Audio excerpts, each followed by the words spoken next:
Good morning, everyone.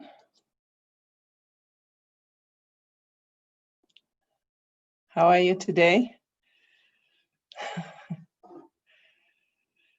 Did you have, I heard from a few people that they had some physical problems after the teachings in terms of pains, tired, headache, pain in the brain. You had that, yes, yes. That's normal. When we think about these topics, that is what happens. But I hope you had a good sleep and that you feel today fresh and ready for more. Judy, I'm not sure if everyone is here, but maybe I just start with, we can start with the Heart Sutra, taking refuge, setting a motivation. And maybe before we read the Heart Sutra, we do a few minutes meditation to settle the mind, relax the mind, focus the mind. Okay, and I have a lot of glare in my glasses. I try to change something with the lightning, but I haven't managed. I'm sorry for that.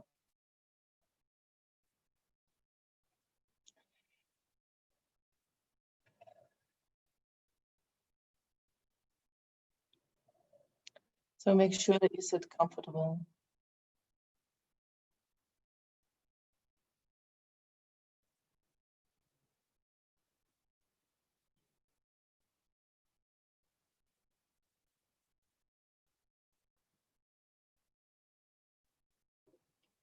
In an active position, back is straight, and at the same time relaxed.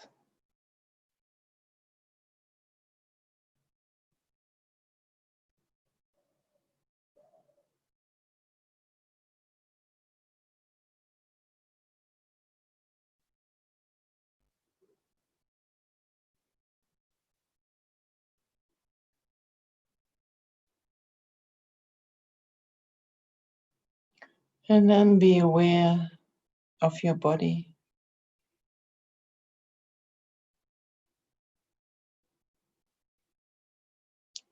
Be aware of sitting.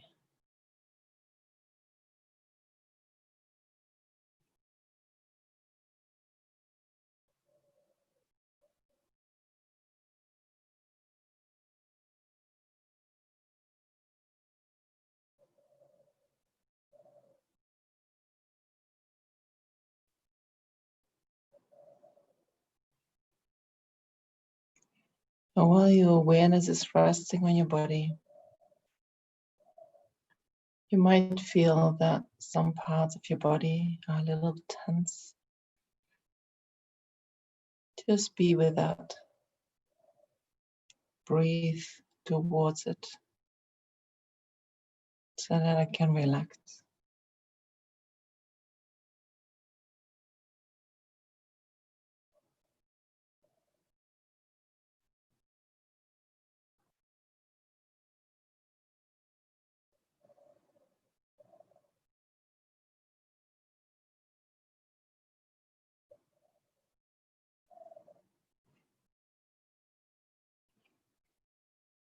Bring all the thoughts to the cushion, to your seat,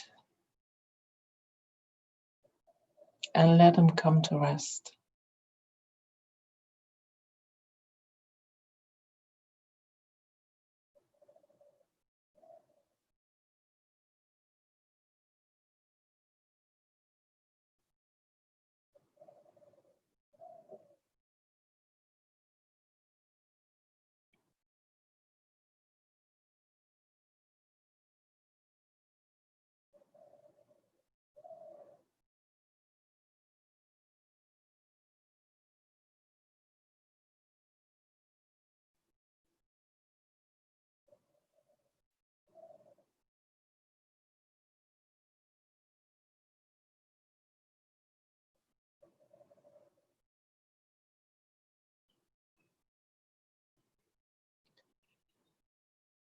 And due to this, you notice that your mind becomes more focused.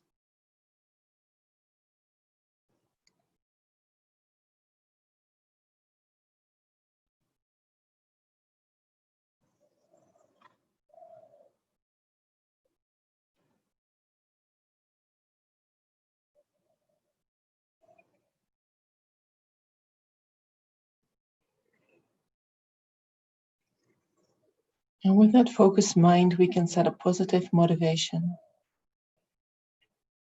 for being here today,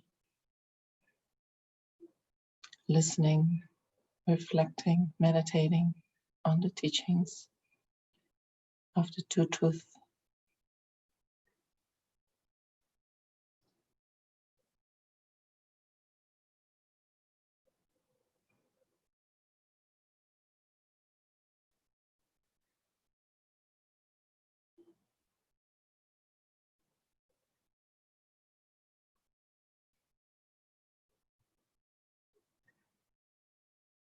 And remember why you came here today. What was your motivation? Maybe you want to find more understanding, develop your wisdom mind, so that you don't create so many causes of suffering anymore.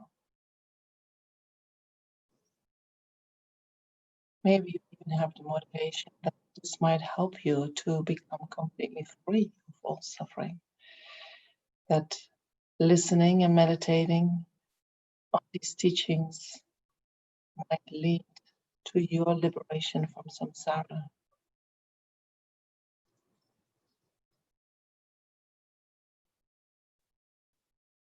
It's great.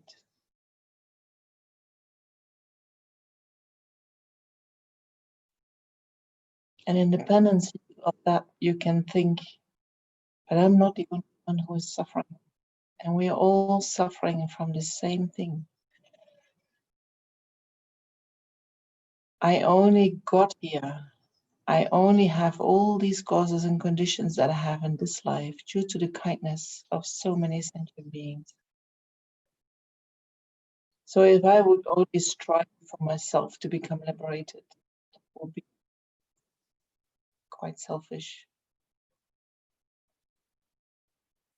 So the reason why I'm going to listen to these teachings is not just for myself to be liberated from all suffering, but for all sentient beings to be liberated from all suffering.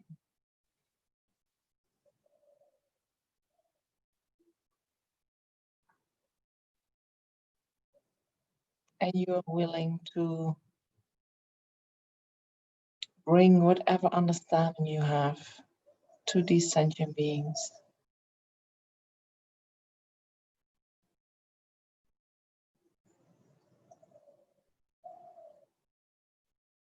And once you are fully liberated,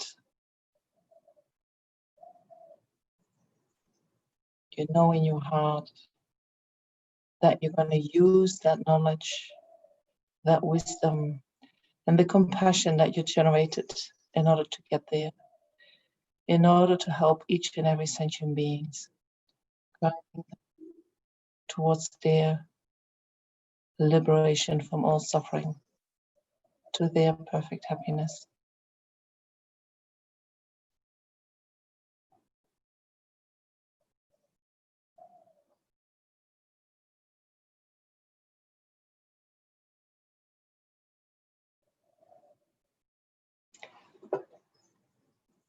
And then with that, we can read the Heart of the Perfection of Wisdom Sutra.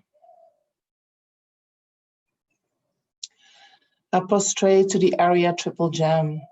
Thus said I here at one time, the Bhagavan was dwelling on Master Vulture's mountain in Vajraya, together with a great community of monks and a great community of bodhisattvas. At that time, the Bhagavan was absorbed in the consideration of categories of phenomena called profound perception. So at that time, the Bodhisattva Mahasattva Arya Avalokiteshvara looked upon the very practice of the profound perfection system and beheld those 5 aggregates also as empty of inherent nature. Then, through the power of Buddha, the Venerable Shariputra said this to the Bodhisattva Mahasattva Arya Avalokiteshvara. How should any son of the lineage train who wishes to practice the activity of the profound perfection of wisdom? He said that, and the Bodhisattva Mahasattva Arya Avalokiteshvara said this to the Venerable Shariputra.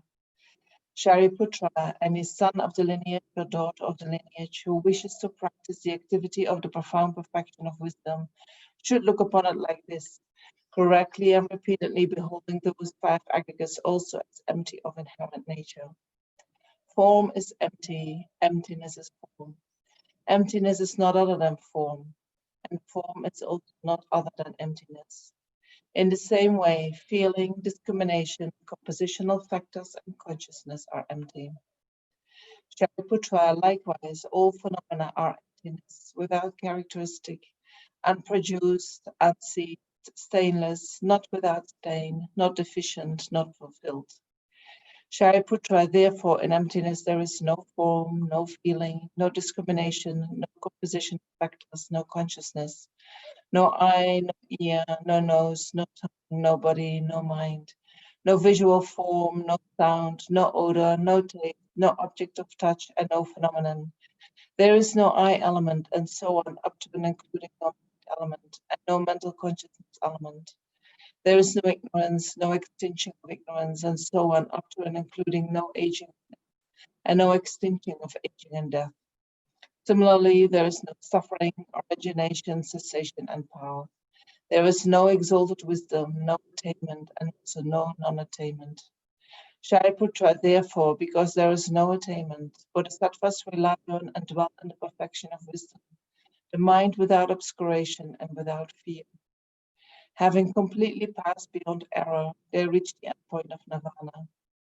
All the Buddhas who dwell in the 3 times also manifestly, completely awaken to unsurpassable, perfect, complete enlightenment and reliance on the perfection of wisdom. Therefore, the mantra of the perfection of wisdom, the mantra of great knowledge, the unsurpassed mantra, the mantra equal to the unequaled, the mantra that thoroughly pacifies all suffering, should be known as truth, since it is not false. The mantra of the perfection of wisdom is declared. Tayata gate gate paragate parasamgate bodhi soha. Shariputra, the Bodhisattva Mahasattva should train in the profound perfection of wisdom like that. Then the Bhagavan from that concentration and command Bodhisattva Mahasattva Arya Avalokiteshvara saying, well said, son of the lineage, it is like that. It is like that. One should practice the profound perfection of wisdom, just as you have indicated. Even the Tathagatas rejoice. The Bhagavan having thus spoken, the Venerable Shariputra, the Bodhisattva Mahasattva Arya Avalokiteshvara, and those surrounding in their entirety, along with the world of the gods, humans, asuras, and Gandharvas, were overjoyed and highly praised as spoken by the Bhagavan. I prostrate to the gathering of the Dakinis in the 3 chakras, who abide in the holy yoga of using space. By your powers of clairvoyance and magical emanation, look after practitioners like a mother her child. Akasamara Satsarara Samaya Pe Akasamara.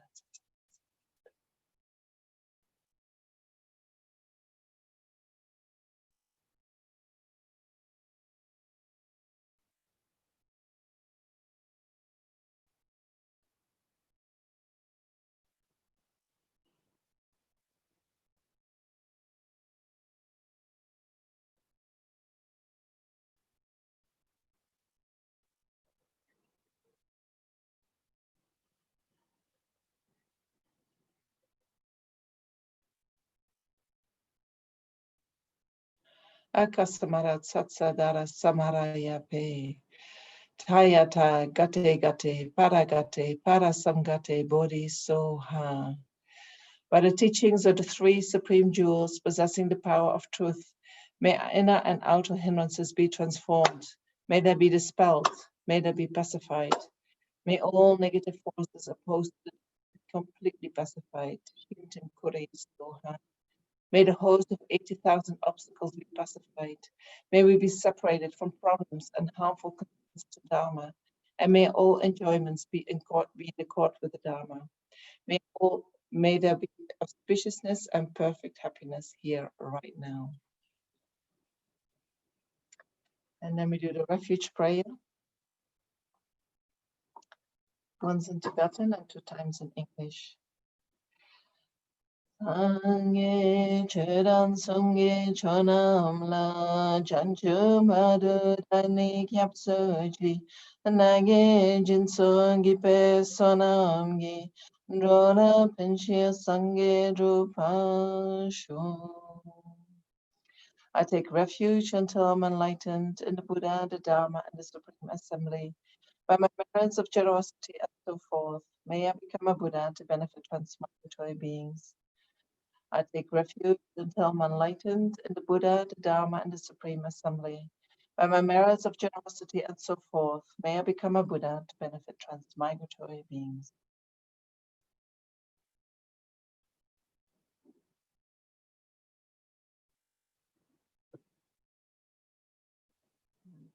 Start the teachings. Let me just go to my notes.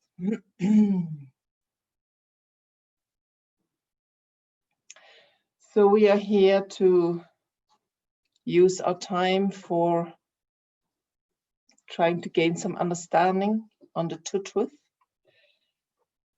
The better we understand the truth, the better we understand what we are in here.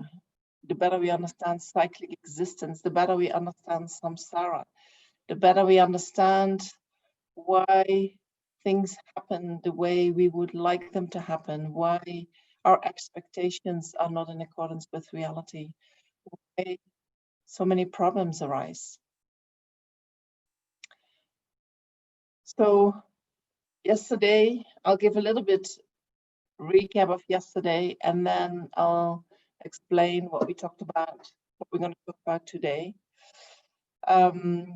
Going over the material again, I would like you to check in your mind if it is easier to perceive, if it is easier to digest, that you think, oh yeah, I know that, oh yeah, I remember that. Because with this kind of study, it is not that you go over it one time. We have to go over it again and again and again. And the beginning is very hard and it is painful and the mind can't get around concept. But when you start repeating it, there comes a time that it becomes a joy to go over it, because the mind has let go of all the the inflexibilities that we have. Oh no, I don't want to go here. Oh, that's too difficult. You have worked through that. And so the mind has become more flexible. And then going through that material, I don't know, for me, there was a joy arising in the mind. And I'm not sure why that is, but I have heard it from more people. Maybe it is, we get reminded at the liberation that is going to come once we have really realized especially the ultimate truth. Then there's going to be freedom of the delusions. But I think even going through these texts can give you a taste of what it is when the delusions are not there anymore, or when they are much less in the mind. There's so much freedom, and with that, joy comes, and happiness comes, and lightness comes. So today you're going to get the second time we go over this. So we talked about what is conventional truth, what is ultimate truth. Conventional truth is that what is true for ordinary beings, that what is true. I'll go there, Anita. So that what is true for ordinary beings, that is true for us. And it is called the truth of a concealer. And the concealer means the conception of true existence, or the conception of inherent existence, which is the same. So that conception of true existence works like a veil. It is, we cannot see how things exist in reality. Or it is like a cataracts. They say cataracts means that you see in the text it says you see falling hair. Falling hair which are not there in actuality, but the appearance is there. And when you have cataracts and you do not know that you have cataracts and you see falling hair, you believe there are really falling hairs there, and you try to get rid of them. And even if it doesn't work, you keep trying to get rid of them because you believe them. They appear to you and you believe in them. So for us, we do that with the conception of true existence. Everything appears to us as being truly existent, and we believe they are truly existent. That is our concept on conventional truth. Everything appears as real, as true. And so the ultimate truth is the final nature of all things. It is that things do not exist in the way they appear. They appear to be truly existent. They appear to be inherently existent, but in actuality, they lack true existence. They lack inherent existence. So the final nature of all phenomena is that they have no inherent nature. What is the nature of everything? That they have no nature. So then the mind goes like, what? You know, just think about that one. So we define the conventional truth. You know, who determines what is the conventional truth and what is not? So we define the conventional truth as that which is found by a valid cognizer distinguishing conventionalities. So the valid cognizer of that distinguishes conventionality just means that what I perceive in the conventional reality is valid. What my mind sees is valid. Why is it valid? It can be valid because many other sentient beings agree upon what I say is valid, but that's not necessarily the case. You know, there are also things that many sentient beings agree upon that they are valid. But if you have a valid cognizer that is very learned in that area, that valid cognizer might say, well, in actuality, you believe that that is true, but that is not really true. That is not a conventional truth, what you are believing in. And later today, we will go to some of the examples of that. So in general, it is ordinary sentient beings who validate conventional truth, but also those who have realized the ultimate truth. Once they are out of meditation, you know, they still have the capacity to validate conventional truth, maybe even more than ordinary beings, but they still see conventional truth. You know, true existence still appears to them until a certain point in time. There is still grasping true existence. So they can also validate conventional truth. Ultimate truth, the definition of ultimate truth is an object found by a valid cognizer distinguishing a final phenomenon. So that means that it is an object found by a valid cognizer that is analyzing the nature of phenomena. And so it is an object found. That object found by the valid cognizer refers to emptiness. So the mind that finds emptiness is the superior exalted wisdom of meditative equipoise, focused upon emptiness. They find it in a way of directly seeing the nature of all phenomena. But emptiness can also be found by ordinary beings who realize emptiness. For instance, bodhisattvas on the path of accumulation or the path of preparation. And even before we enter into the path, we can have a conceptual realization of emptiness. So that is not a direct seeing, but is a conceptual realization. And so then we looked into how emptiness is realized on the path to enlightenment. So at the beginning of the path, on the path of accumulation and the path of preparation, we realize emptiness through a meaning generality, through a conception. So we make a very accurate image in our mind of the lack of inherent existence. And we can focus on that concept, on that. It's called a meaning generality. So although we realize an ultimate object, because we see it through the meaning generality, we have not yet realized the ultimate truth as it is. Our realization is still a realization of the conventional truth. The moment we realize emptiness directly, we enter into the path of seeing. And here we see the ultimate nature of reality directly, without any interference of a meaning generality of a conception. There are no more conceptions.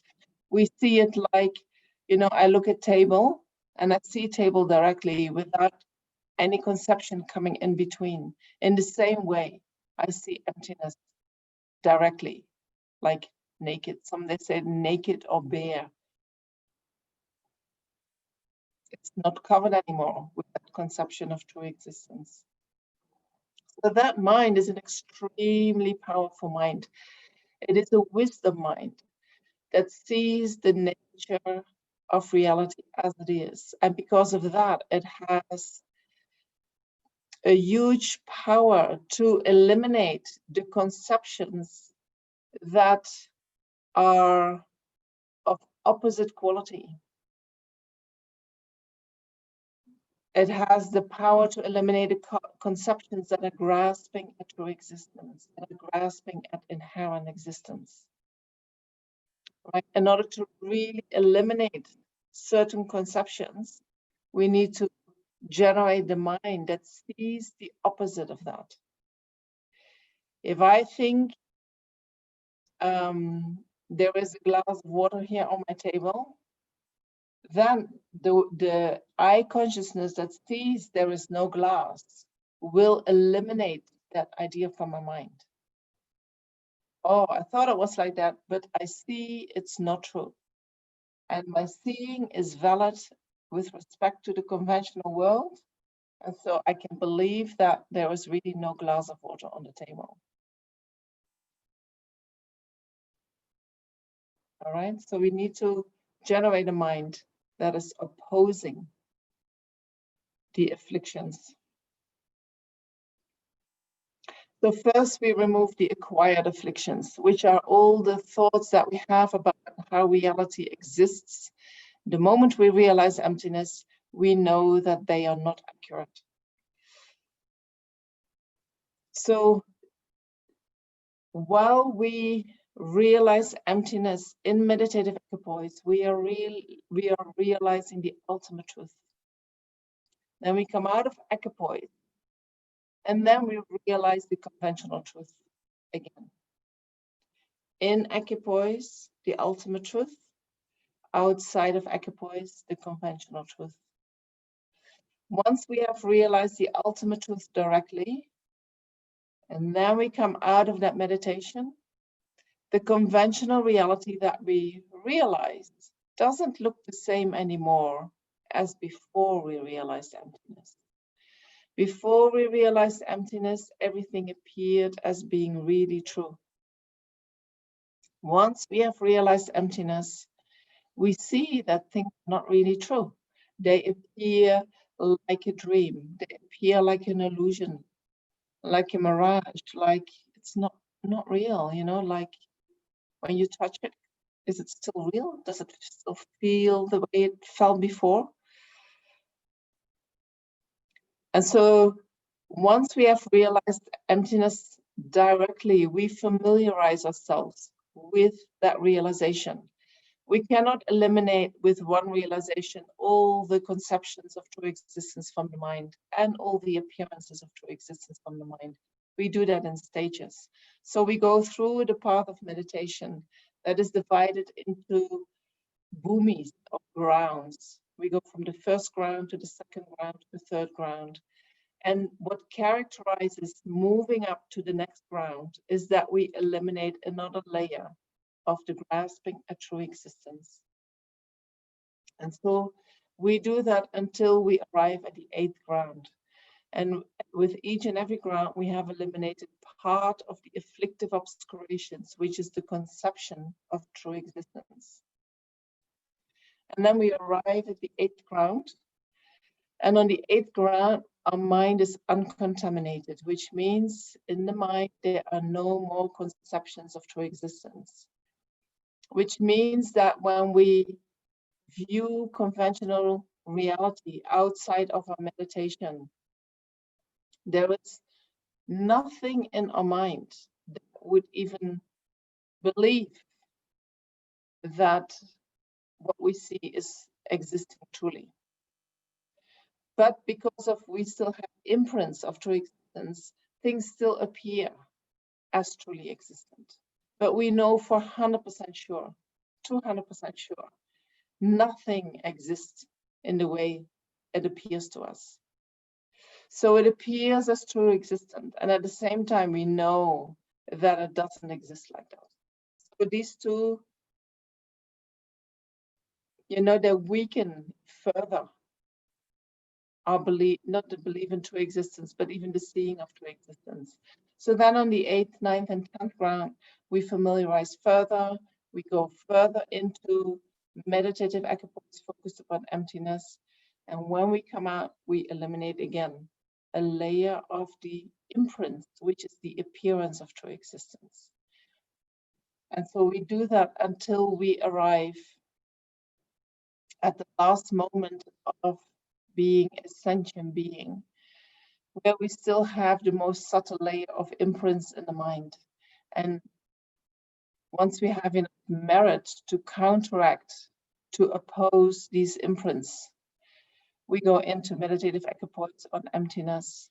We realize emptiness. We remove these the last imprints with the appearance of true existence. And then they say we never arise from that meditative equipoise. We stay forever in that state of meditative equipoise focused upon emptiness. But because we have removed the layers, the imprints of true existence, at that moment we can also see conventional reality directly. So we see both ultimate reality and conventional reality directly at the same time. That's the only moment, the only state in which we can do that, by becoming a Buddha.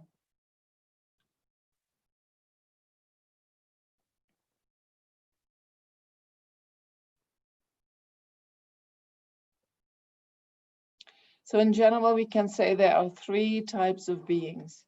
One, there is the being that is perceiving everything as true. Things appear as true and we believe it is true. So for instance, we, ordinary sentient beings who have not familiarized with emptiness.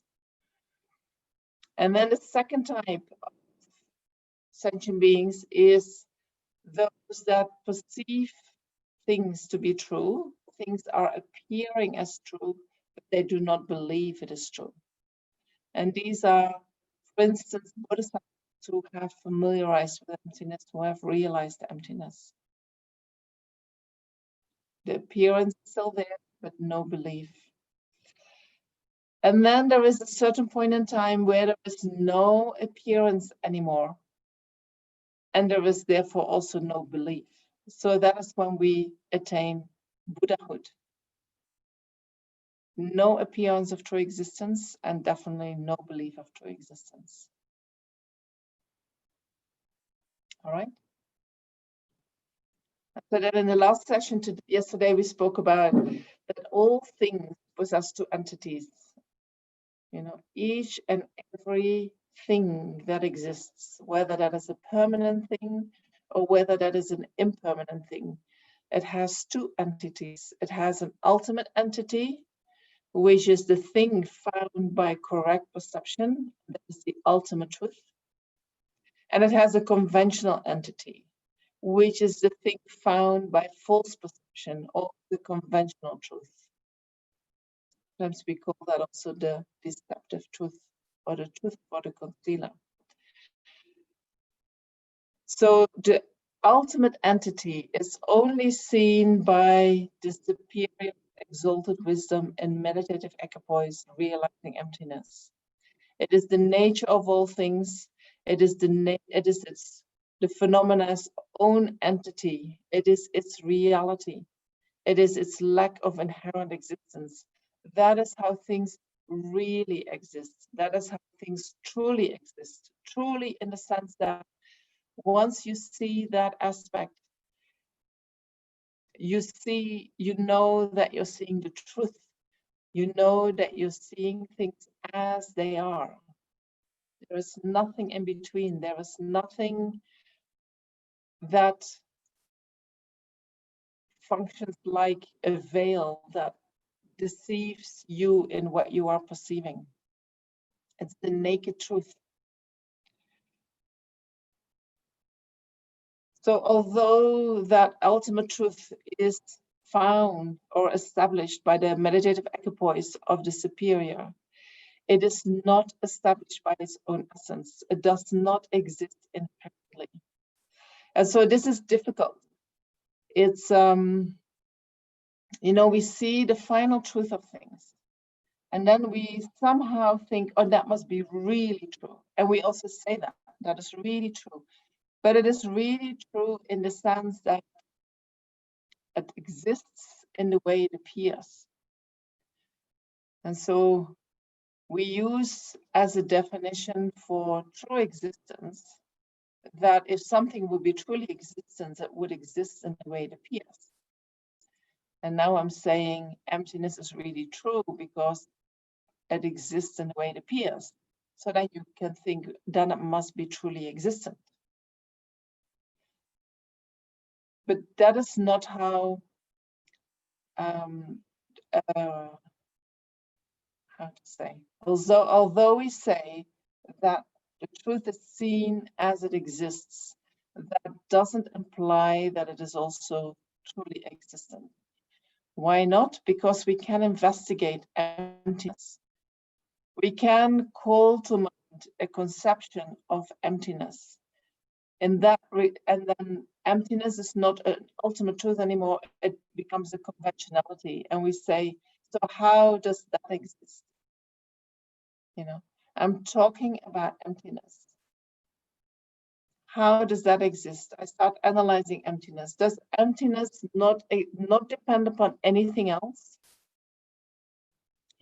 If we would think emptiness is truly existent, emptiness is inherently existent, does that mean that it doesn't depend?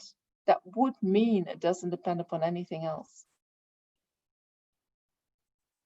Wait, what is it? Let me rewind. So if we believe emptiness exists truly, emptiness exists inherently, it would mean it doesn't depend upon anything else. Can investigate that. So the emptiness of an object only appears together with the object. They are one entity. They are of the same nature, which means that the emptiness of cup depends upon cup. So that means that emptiness does not exist independently and therefore does not exist inherently. We can also think emptiness depends upon my mind labeling emptiness. If I had no thought, I shouldn't say I, if there was no, if emptiness, how to say, if emptiness would exist inherently, it would be able to exist without anyone knowing about it. And according to Buddhism, nothing can exist like that. Something exists because it is known by valid perception. That's the definition of something that exists. It is known by valid conception. The moment it is known, there is the mind that is labeling it. So even emptiness depends upon the mind. Although it is the final nature of the mind, although there is nothing else that we can find in the mind, there is nothing beyond it. It is the bare, naked nature of the mind. It is still, its existence, or it still arises independence upon the mind knowing it.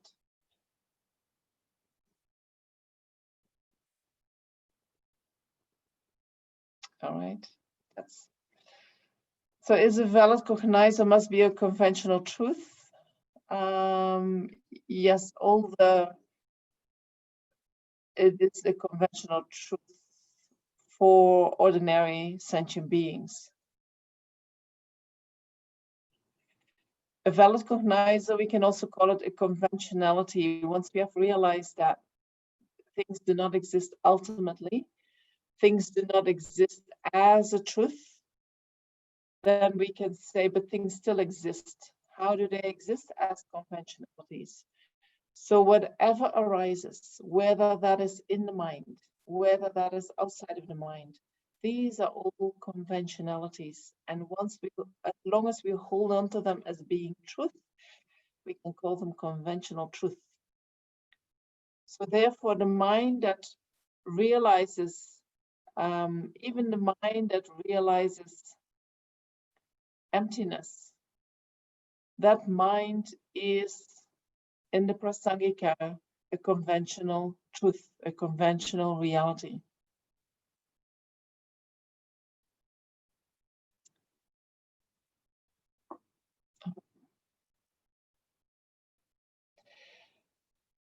Let me see where we was. Oh yeah, all things possess truth, entity. All things have an ultimate entity, which is its ultimate truth, which is seen by the superior's exalted wisdom realizing emptiness. It is its nature, its final nature. And then everything has also a conventional entity. And this is found by the perception of ordinary beings, those who have not realized emptiness, or those who are even not searching for emptiness, right? If I'm not analyzing an object, I'm not searching for the final nature of things, what I find is the conventional nature of that thing. And then when I've found the conventional nature of the thing, I can think, okay, so how do you exist in actuality? What is your final nature? And then I'm gonna analyze the nature of the thing that I'm looking at. In order to be able to analyze the final nature, I first need to have a conventional phenomenon, independence upon which I can investigate that final nature. I cannot just think about emptiness, emptiness and dependence on nothing, because then it becomes nothing. I can investigate the emptiness of a car. I can investigate the emptiness of the self. I can investigate the emptiness of the cup. I can investigate the emptiness of the table. But I cannot just think about emptiness in general. Right? Emptiness in general is nothing. Emptiness is always connected to a conventional truth. It is one entity with a conventional truth. So we need a conventional truth in order to realize the ultimate truth. We realize the ultimate truth in dependence on the conventional truth.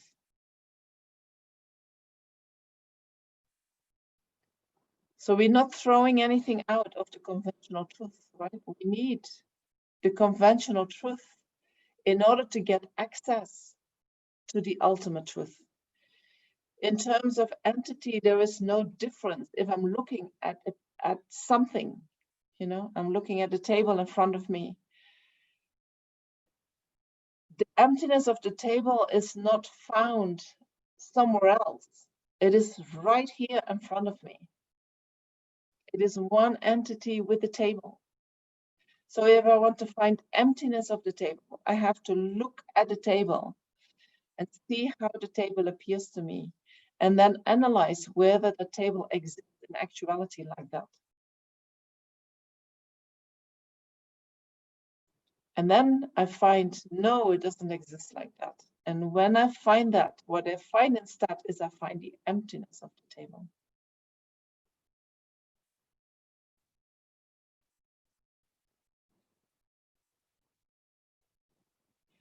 So if we say, so emptiness does depend upon other things.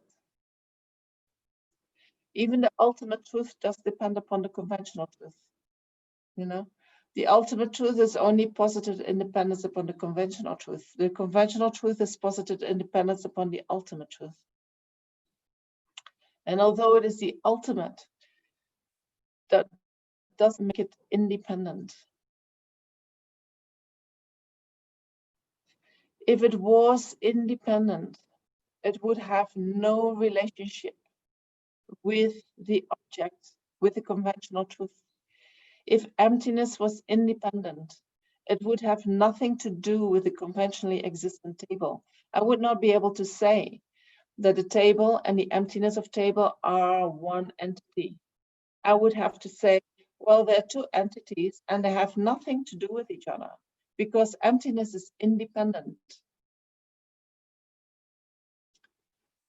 How would I be able to realize that emptiness if it is independent of the table? So this is the question, right? It seems to be, emptiness seems to be so the ultimate truth, it should be independent. But if it is independent, it is independent of the object that is empty. So I have here a table and I have here the emptiness. Buddhism says they are one entity, and in dependence on the conventional entity, the conventional nature, I realize the ultimate nature. If I'm going to say, but it is the ultimate, then there should be a separation. Because if I believe that the ultimate truth is independent, it is independent of its object, there is no relationship here. That should mean that I can think of this emptiness without thinking of the table.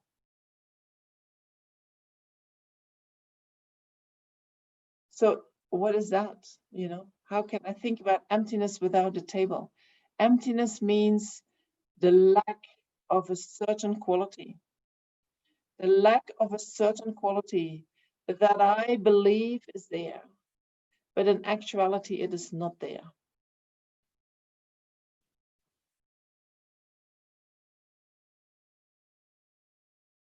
So emptiness is not something that is different from the object. For us, it appears like that, you know, but actually when we have a table, the table is by nature empty of inherent existence. And what we do is we add a quality of true existence, of inherent existence to the table. And what we are doing, we're thinking about how we perceive things so that we can realize what we are adding, what was never there from the first place. And then once we realize it, we see, oh, that was never there. So emptiness is not something different from the phenomena that are arising. Things can arise because they are empty of inherent existence.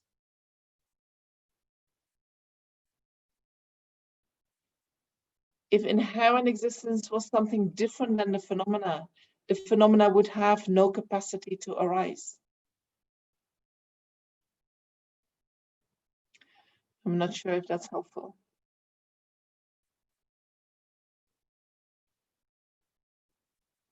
Yes, we need both the mind and the experience. We need always two things in order for something to exist. We need the object, whether that is an object or an experience or the self, and we need the mind perceiving it. That makes it into an existent. So there are lower schools of Buddhism who believe that there is an objective existence which doesn't depend upon the mind. So they say the eyes are just reflecting the table that I'm seeing, but the way that I see the table exists in actuality. So my eyes are just reflecting. They're reflecting what exists in actuality. So they say there is an objective existence, and that is how things do appear to us.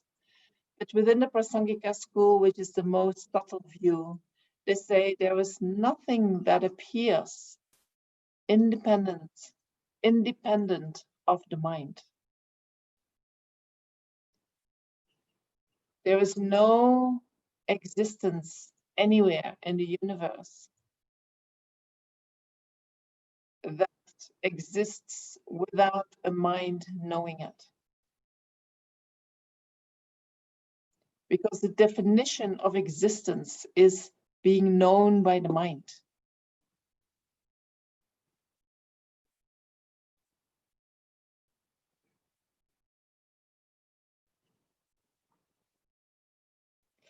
So one time we were in class and somebody asked a question and I said, oh, we discovered this new planet, you know. The planet is 100,000 years old, but we just newly discovered it and we gave it a name. So does that mean that that object now has come into existence because it has now a name? And the teacher was like, you really think you are the first one who is seeing that object? Don't you think there are many sentient beings out there who did that a long time ago?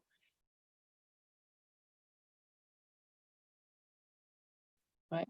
Some people think, I need to validate something for something to exist. No, it's not our limited self. You know, validating something can be done by each and every sentient being somewhere within the universe, even the Buddha. So some teachers, they get through this difficult point by saying, well, the Buddha sees all objects. You know, so even when we don't see certain objects, the Buddha sees them, the Buddha labels them, so therefore they do exist. Other people say, you know, if something, so the planet that we haven't discovered yet, which is too far away for us to be seen, and at a certain point we see it, you know,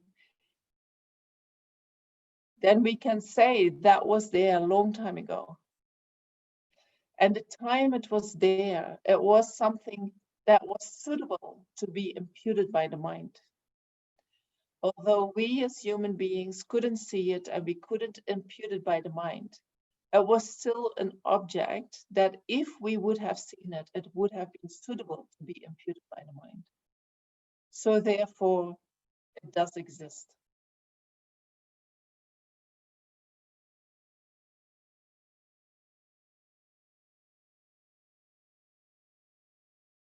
Okay, I'm going to leave that for here with the emptiness and emptiness itself not existing inherently. I'm going to leave that here and sit with that. And if there are still questions, then in the afternoon we can come back to that.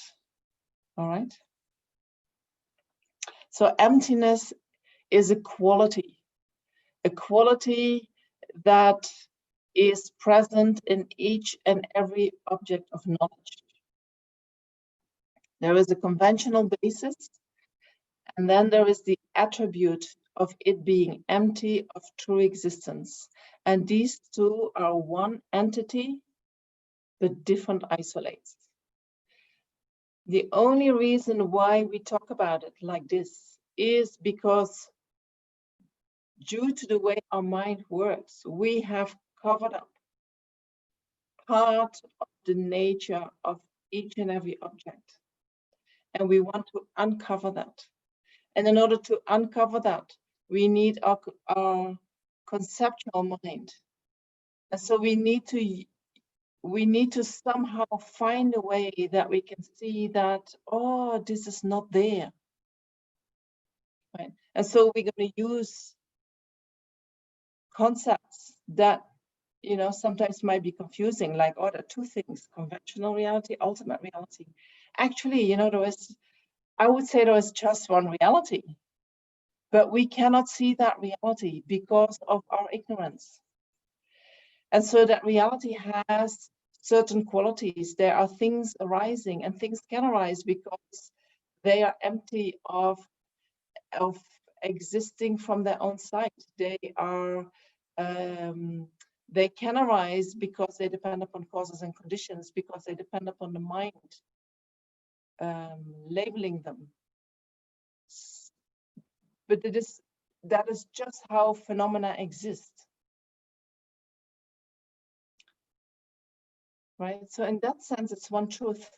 We say the Buddha sees both truths at the same time. And so we distinguish his mind seeing the conventional truth, his mind seeing the ultimate truth as two things, but it is one thing. Right?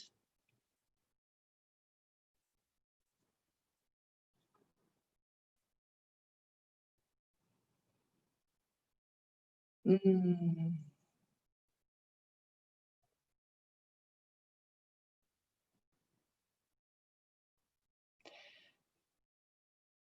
So in order to realize what we are adding, we first need to know what we are adding. How does it look like?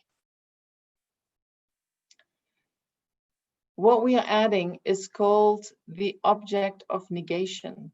What we are adding is what we eventually want to eliminate. What we want to see that was never true from the beginning. We see something that doesn't exist, that never existed. We fantasize something. We try to eliminate that. We try to eliminate that from our mind. Our mind is seeing that, our mind is believing in that. So in order to eliminate from the mind, you need to know exactly what it is that you are believing in. And you need to cut really fine, that you don't take out too much or not enough, you know. And in general, all the Buddhist schools, they talk about the object of negation, but they do not negate enough. So all the Buddhist schools, they tend to hold on to more to permanence, to true existence than exist in actuality. They do not negate enough. They hold on to something that in actuality doesn't exist. So all Buddhist schools hold on to inherent existence, conventional object.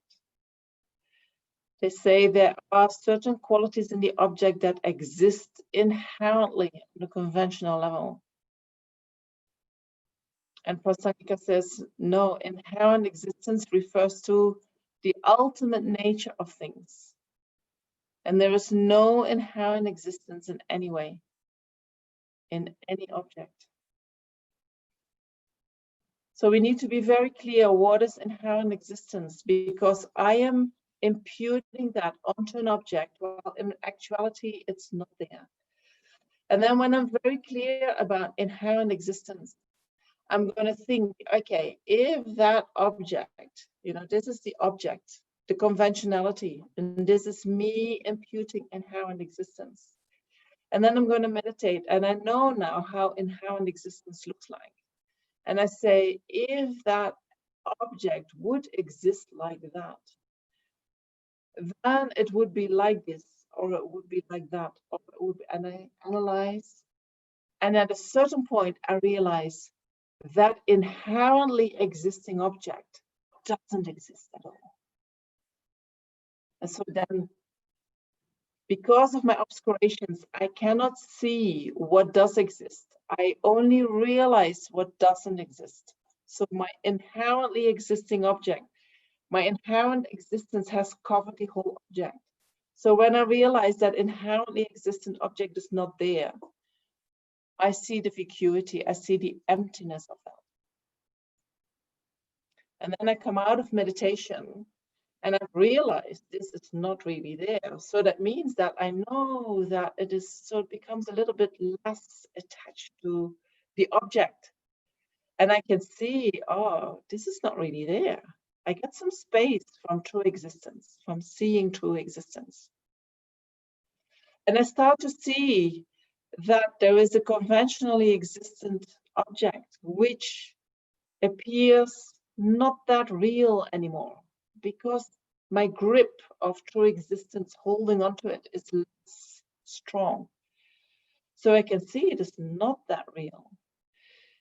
It is more dreamlike, more illusion-like, more moving, more changing than I thought it was, more dependent upon other factors than I thought it was.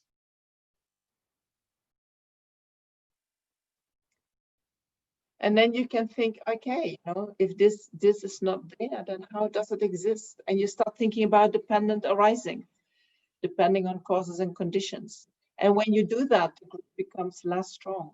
You know? And when it is less strong, you can again go into emptiness and into the realization of emptiness, into the meditation that realizes emptiness, to generate even stronger wisdom, realizing that this doesn't exist at all in actuality. It is my fantasy. It is made up by my mind, but it cannot be found anywhere in nature. And so that loosens up again a little bit more how we hold on to things to be truly existent.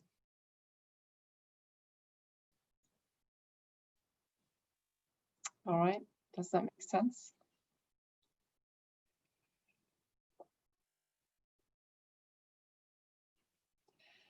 So today we're going to look into how all the objects of knowledge are divided into the true truth, and that is to eliminate more doubts that can come up in the mind. We're going to look into how conventionalities are divided in relation to the world. You know, what is real, what is not real. And then we're going to look into what is called a referent object, which is mistaken with respect. Some things, you know, we believe in, but they do not even exist conventionality. So then we are mistaken with respect to what we call the referent object, and I will explain what that means exactly. And then we'll talk a little bit about the awareness of the Buddha, and if we still have time, how we can apply this to daily life. And I know that you want to know it, but you know, during the teachings, I also give you a lot of hints about this, how we can go about thinking about this. So how does the division of objects of knowledge into the truth look like? So they say because you might think, you know, there are some things that are ultimate truth, there are some things that are conventional truth. So are there things that are not ultimate truth and not conventional truth? Or are there things that are both ultimate truth and conventional truth? We have to be very clear. What is what and how do they relate with each other? So then from both scripture and reasoning, we can say there are only two truths in numbers. There is conventional truth and there is ultimate truth. So in scripture it says everything is ultimate or conventional and nothing exists as a third truth. So scripture has some level of validity, right? Now we need to use the reasoning mind and see if we can also understand what is said in scripture by reasoning.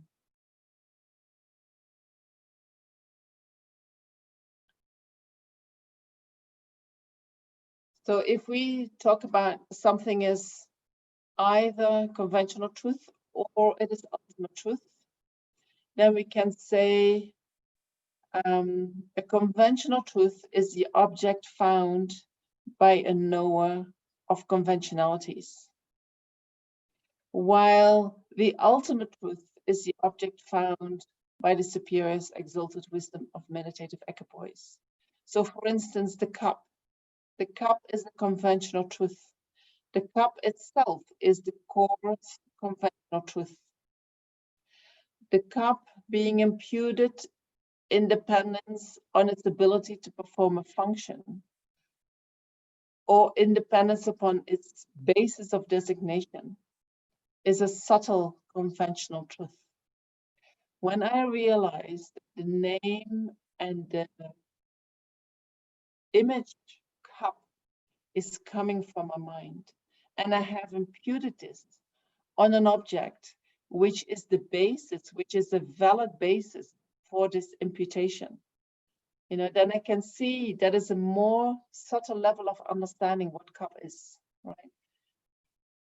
I can see cup as we see it without analyzing, or once I've done a lot of analysis on the ultimate nature of cup, I can see, well, actually cup is coming from my mind. The image of cup is coming from my mind, and I impute this upon this basis. And I mix them, but I know now that they do not exist mixed. We see them as mixed, but they are actually living in two different places. So that is more the subtle conventional truth. And then there is the cup's emptiness of inherent existence, and that is the ultimate truth of cup. And so Lama Tsongkhapa there, he uses reasoning in order to say that there are all phenomena are included in just two truths. And he says, if a basis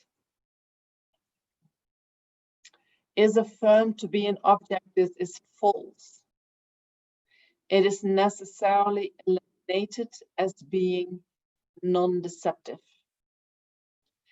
So when I have a cup and I acknowledge or affirm that that cup is a conventional truth, then it is necessarily eliminated as being the ultimate truth. The moment I say this is a conventional truth, it is necessarily not an ultimate truth. Why? Because something being deceptive, being part of the deceptive truth, is opposite of something being non-deceptive, right? Something can be deceptive or something can be non-deceptive. There are no other options. True? If something is a little bit deceptive, it's deceptive.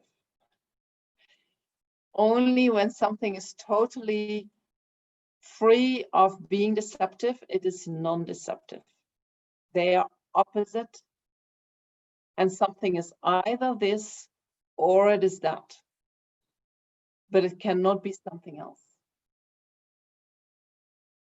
True? So something is either a deceptive truth, and if I have validated something as being a deceptive truth, then it cannot be an undeceptive truth. So therefore, something is either conventional truth or it is ultimate truth. They cannot be anything that is both. There cannot be anything that is not deceptive or non-deceptive. That also doesn't exist. There is nothing outside being deceptive or non-deceptive. It includes all phenomena.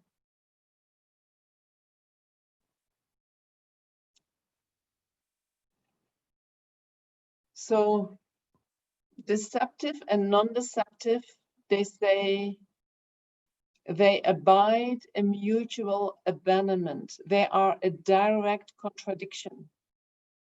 When something is a direct contradiction, deceptive, non-deceptive, then something can either abide as this, we can call something non-deceptive, or we can call something deceptive, but they cannot mix.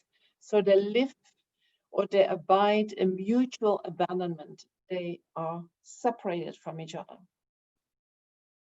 Something is either this or that.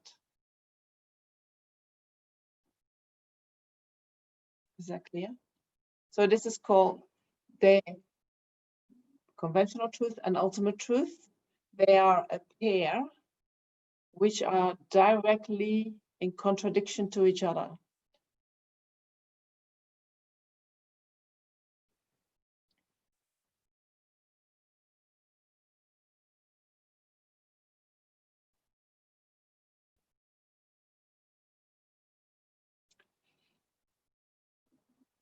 And so if we have a pair of two things, like deceptive and non-deceptive, we can say they abide a mutual abandonment when they pervade everything. So all other possibilities are eliminated. There is nothing that is both, and there is nothing that is neither. So examples are ultimate truth and conventional truth. There is nothing that is both ultimate truth and conventional truth. There is nothing that is something different. Also, existent and non-existent. Either something exists or it doesn't exist. There is nothing that kind of exists, but also doesn't exist. And there is nothing that is outside of that.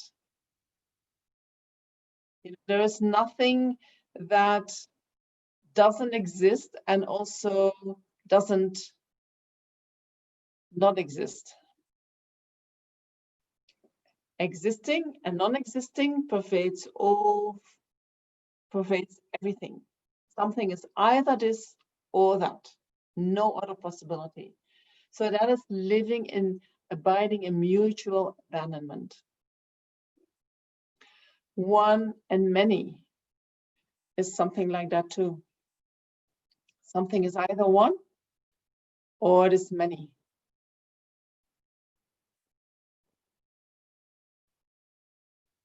Something is never and one and many at the same time.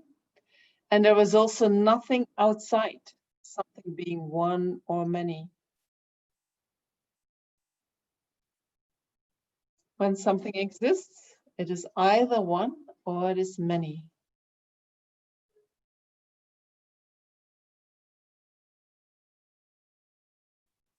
So there are other contradictions that are not so much in opposite contradiction. For instance, opposite contradiction is permanent and impermanent. Something is permanent or impermanent. So another word synonymous for impermanent things is functioning things.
Am I back?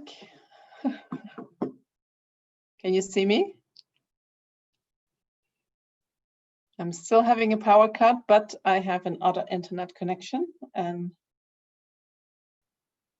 maybe we can, is that all right, Junie, if we do a small meditation just before the lunch? And then after the lunch, I will go into the division of conventionalities in relation to the world.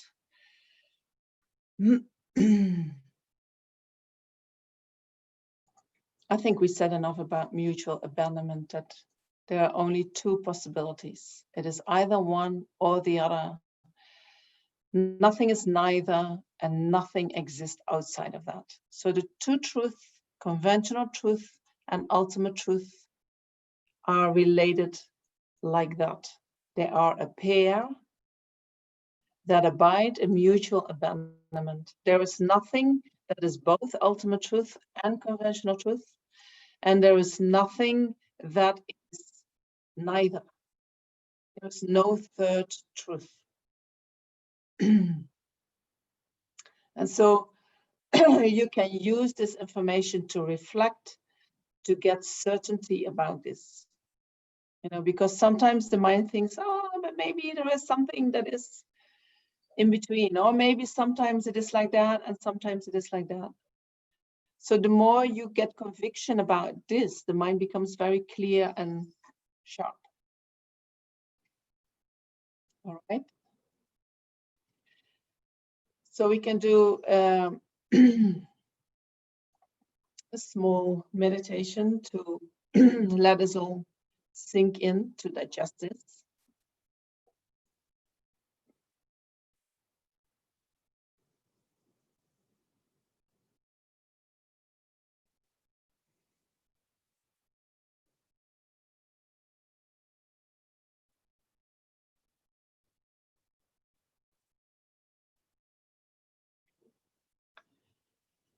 So find a posture that is suitable for your meditation.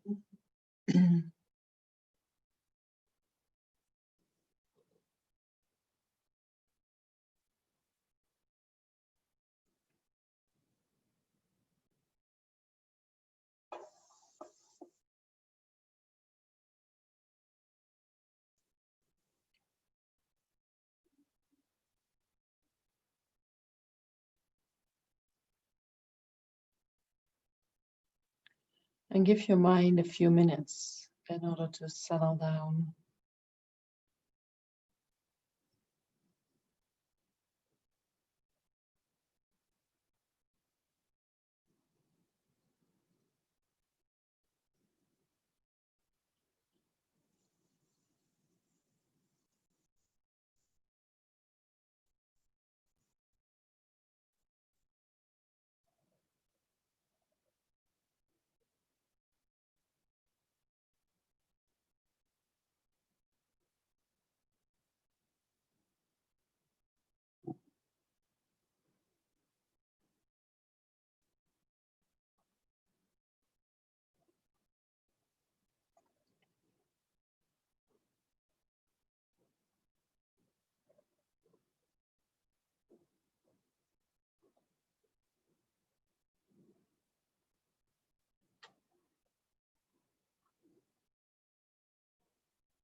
And then contemplate that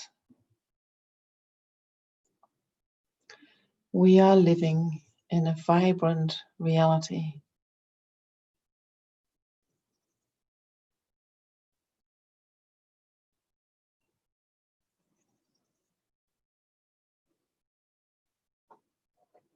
Which is changing moment to moment.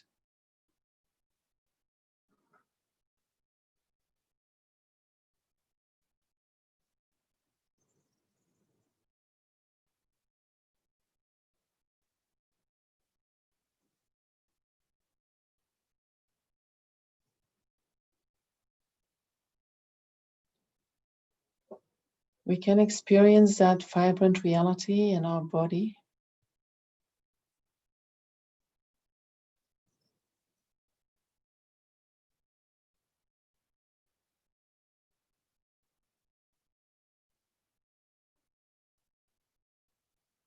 For some people, or many people, connect with that reality when we connect with nature.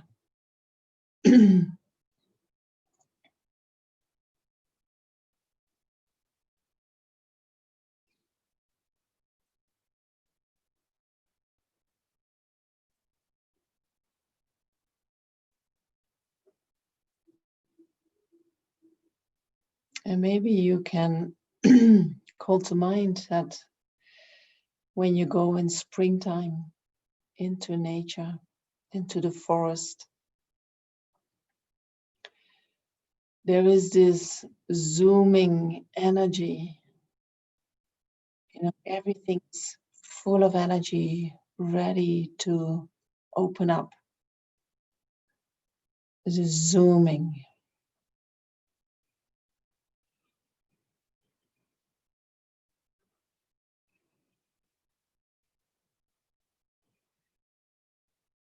And you can feel that. You can feel it outside of your body, but you can also allow it to feel it inside your body, that you allow that same moving energy to go through your body.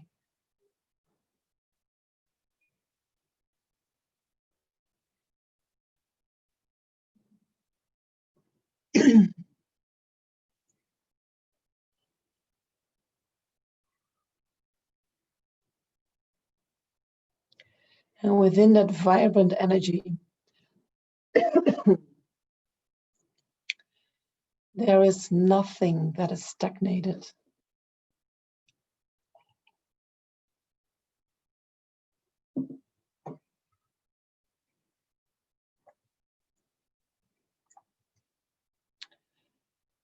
Every molecule, I'm not sure if it is molecules or that it is just the energy behind the molecules, but everything is moving.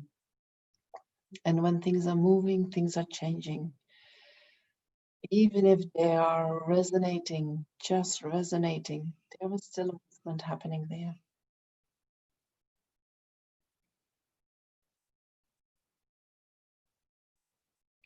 And when we sink into that energy, it might be that it is not exactly clear anymore where the tree starts and the sky begins, or where I should say where the leaves of the tree are ending and where the sky begins. You know, it looks like the energy of the tree is almost vibrating in the width and in the energy of the air.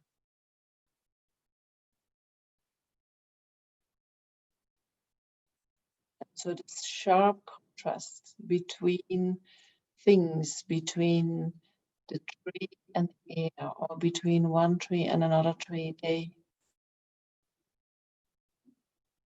fade a little bit. It is as if they are merging.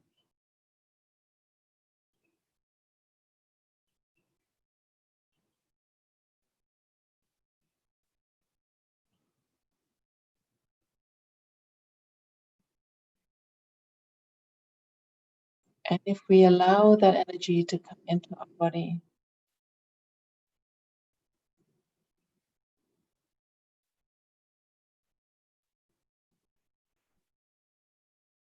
it can be that we can feel that we are merging with that energy of the whole as well.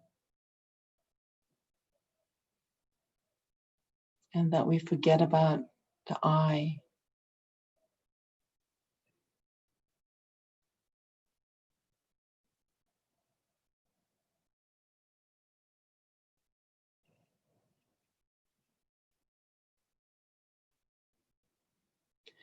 As if Everything that is alive is experiencing the same energy.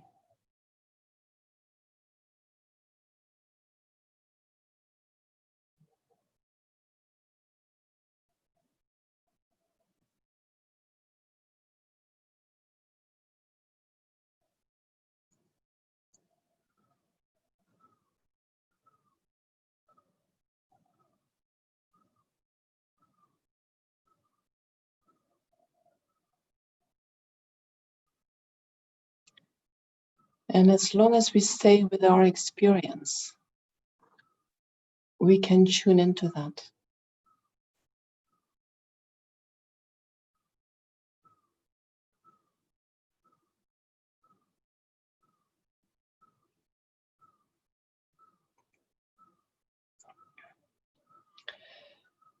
And it is our conceptual mind that then comes in and says, oh, this is this tree, and that is that tree. And I'm a person. That is the conceptual mind that starts labeling things. And the moment we start thinking, we are out of that experience.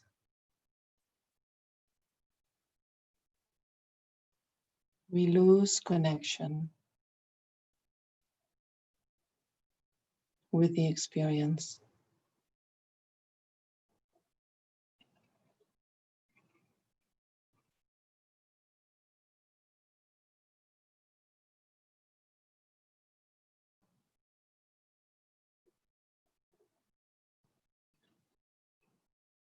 And so here we have a choice.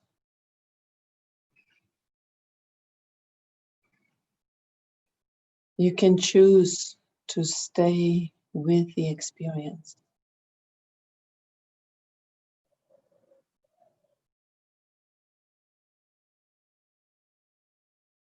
And fully enjoy that.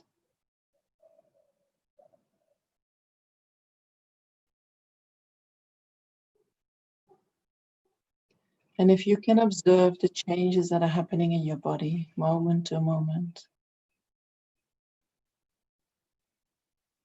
you're observing impermanence.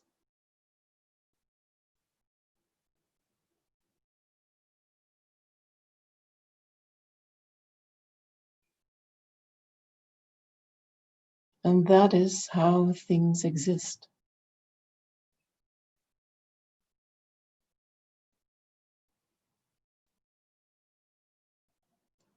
That is reality itself.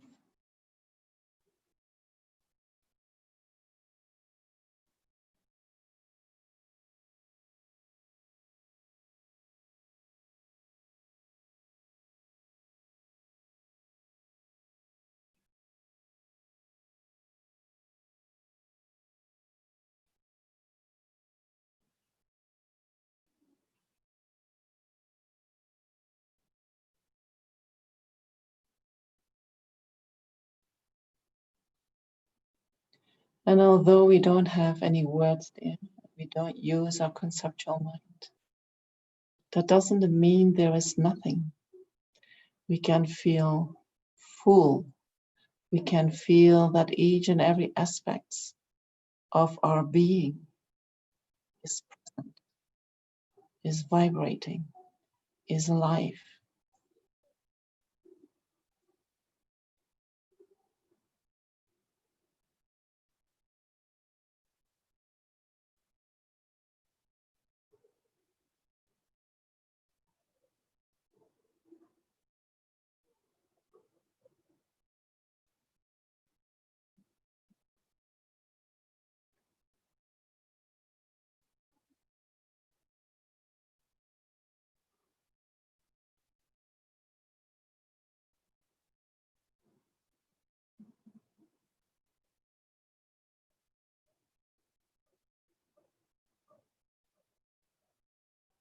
And so during lunchtime, try to observe how often you are connected with your experience, and how quickly you go into talking about things, thinking about things. And then observe the difference of quality within that.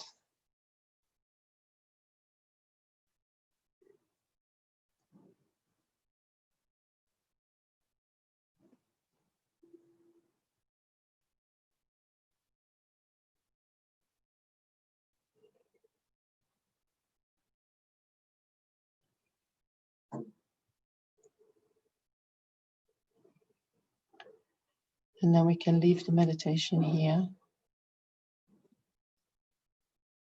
And we come back into our body, to the here and now.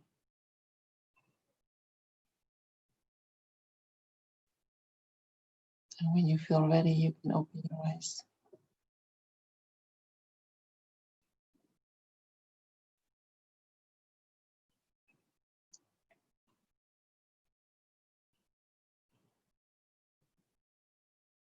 And I wish you a happy lunch.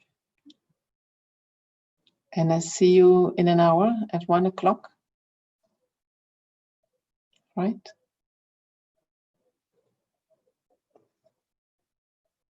Enjoy.